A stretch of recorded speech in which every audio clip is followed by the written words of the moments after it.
It's a story of tragedy, but also a wake-up call for infrastructure, integrity, accountability, and public spending. A 4-year-old child and a man died after a vehicle crashed into a steel bollard outside NAIA Terminal 1. That bollard, meant to protect pedestrians, buckled on impact, raising questions about construction standards, material quality, and procurement practices.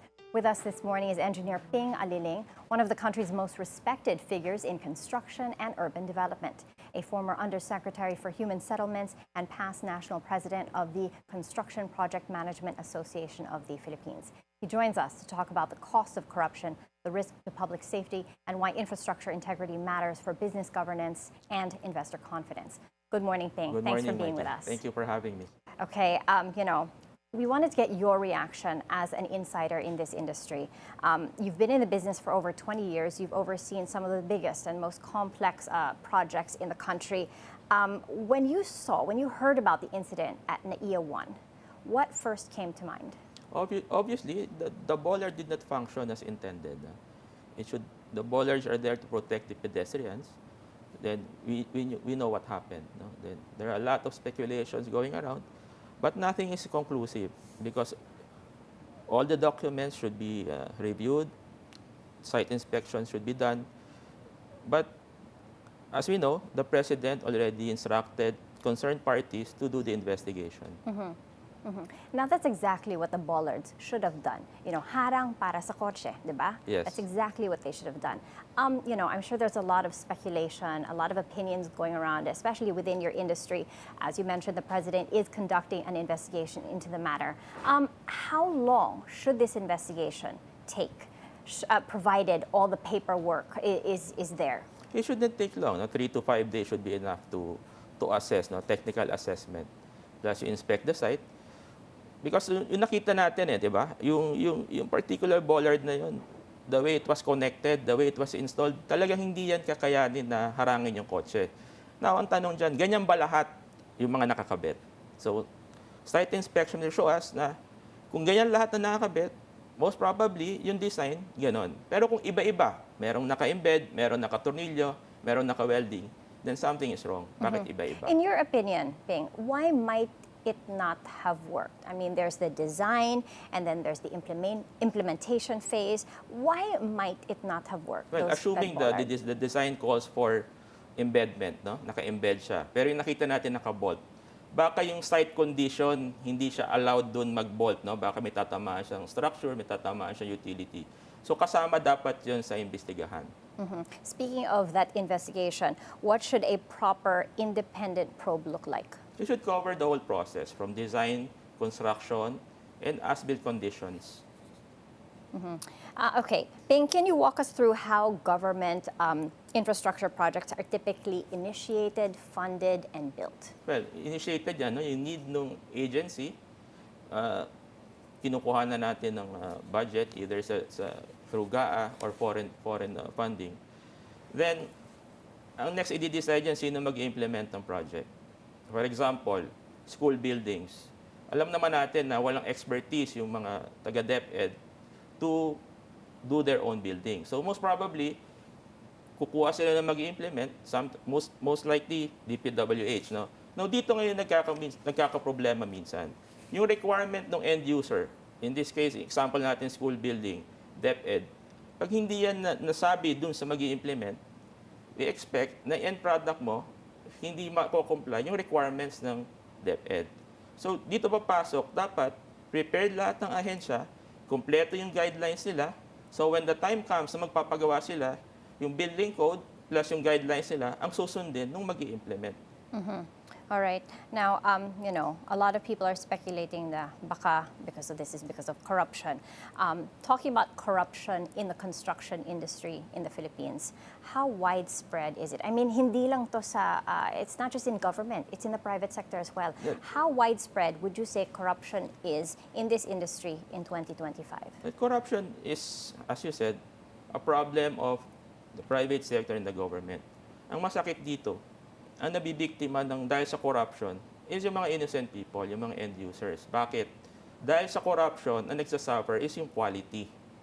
Now, for us to address corruption, which I think sinasabi nila imposible, Pero pag in-address natin yung quality, which I think kayang i-address yan, kasi lahat naman, including the contractors, the designers, nandyan lahat ng requirements na dapat nila i-comply. So if we address quality, liliit ngayon yung elbow room nila for corruption. So when you address quality, dalawa kaagad yung na-resolve mo. Safety and corruption. Then later on, kung gusto pa natin talagang, of course, ang premise nito may political will eh. As I said, sa private sector meron din corruption, pero hindi ganun ka-rampant or problema yung quality. Kasi sa private sector, malinaw, no? Malinaw kung sino liable, malinaw kung sino magiging accountable. So using the same formula, kung kaya yan ng private sector, kaya rin dapat yan ng government. In short, linisin natin yung proseso, linisin natin yung guidelines, set natin yung rules, because alam naman natin ang good governance, one aspect of good governance is your procedures should be auditable. Kaya wala mangyari, nagiging reactive tayo, mag-iimbestiga. At the end of the day, walang nagiging accountable. Dahil yung guidelines natin, yung rules natin, pag in-audit, hindi alam yung mga dapat i-audit or hindi malinaw yung mga nakasulat doon sa specifications. Integrity is so important in this industry. The integrity of the builders directly equates to the integrity of the actual structure that's being constructed. Yes. You know, in your opinion, Ping, what are the effects of corruption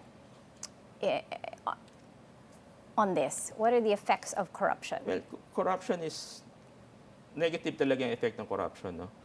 Ang problema, sumosobra. Pag sumobra, nakukompromise na talaga yung end product. Eh.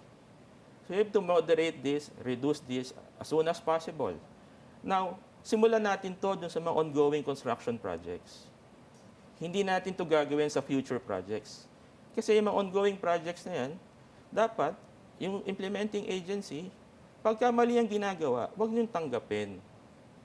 Until the time na hindi yan ini-issuehan ng certificate of acceptance, pwede mong sabihin sa contractor, boss, hindi comply ang ginagawa mo, ulitin mo yan, hindi namin tatanggapin. So, yun ang first line ng defense ng safety ng public. Yung mga nasa gobyerno, gawin natin yung dapat natin gawin. And Ping, can you touch on the economic consequences, the cost, the economic cost of corruption? Well, pag masama yung sa infrastructure na yung resulta, nagre-resulta may mga downtime tayo. These structures are essential. Tubing na, kunyari, may nasirang tulay, isasarado natin. No? Pag sinarado natin ng 2 buwan, 3 buwan, nagta-traffic. So, nahihirapan yung delivery ng materials, yung mga goods na mga dadalhin sa factory, etc. So, we have to make sure that these are properly built. Now, hindi tayo pwedeng reactive eh. Yung mga nakatayo na, dapat yung mga ahensya natin, tuloy-tuloy yung pag-assess. Huwag natin antayin mag-iba, huwag natin antayin masira, huwag natin antayin may mamatay. Let's be proactive, assess, then investigate, then retrofit kung kailangan, or mag-repair tayo kung anong dapat gawin. Broadly speaking, Ping, what needs to change para ma-eradicate, ma-minimize ang corruption dito sa bansa? Well, number one, political will lang yan eh. Kaya yan eh. I've been in this industry for more than 20 years. Hindi ko na sinusukuan yung this has been my advocacy, no? Kasi corruption talagang nakaka-affect yan ng safety ng public. Isa lang naman ang reason kaya ako hindi sinusukuan to eh. Kaya eh. Kayang gawin basta may political will. So, it should start from the government, from our leaders. Alam mo, yung 1 year ko sa gobyerno, no, as Undersecretary of Housing, nakita ko yung mga tao sa gobyerno, matitino at competent. Nag-aantay lang yan ng malinaw at tamang marching orders. I'm sure they can deliver. Okay, in this day and age, with tech, coming into every industry, what can we do? What tech tools can we use? How can tech help us to minimize corruption in both public and private sector construction programs? Well, digitalization. No? But before we go to digitalization, we have to standardize our audit procedures. Ano yung mga forms na gagamitin, ano yung mga inspection procedures, etc. Then, using the internet, using online, i-post natin lahat for transparency. So, yung publiko mismo, alam nila kung ano yung baseline.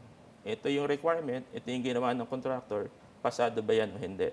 Self-audit ang kailangan dito eh. Transparency and accountability.